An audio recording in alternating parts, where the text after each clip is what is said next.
Wayanad പനമരത്ത് pickup van നിയന്ത്രണം നഷ്ടപ്പെട്ട് വീട്ടുമുറ്റത്തേക്ക് മറിഞ്ഞു. മലപ്പുറം കോട്ടയ്ക്കൽ സ്വദേശികളായ റമീസിനും നിസാമിനും പരിക്കേറ്റു. ഇരുവരെയും മാനന്തവാടി മെഡിക്കൽ കോളേജിൽ പ്രവേശിപ്പിച്ചു.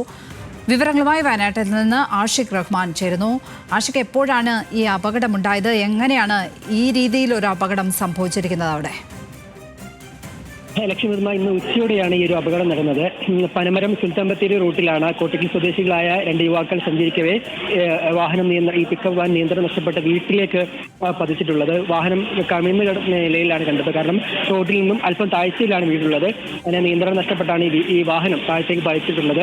വെള്ളിയമ്പത്താണ് ഈ സംഭവം നടന്നിട്ടുള്ളത്. തുടർന്ന് ഇരുവരെ മാനന്തവാടി മെഡിക്കൽ കോളേജിൽ പ്രവേശിപ്പിച്ചിട്ടുണ്ട്. കോട്ടയ്ക്കൽ സ്വദേശികളാണ്. മുഹമ്മദ് റമീസ്, നിസാമുദ്ദീൻ എന്നാണ് പേര്.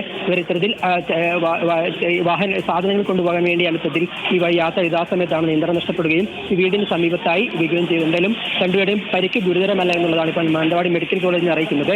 ഇരുവർക്കും കൈക്കും തലക്കും അടക്കം ചെറിയ പരിക്കുണ്ടെങ്കിൽ പോലും രണ്ടുപേരും പരിക്ക് ഗുരുതരമല്ല. മാനന്തവാടി മെഡിക്കൽ കോളേജിലാണ് ഇരുവരുമുള്ളത്. ലക്ഷ്മിവർമ്മ.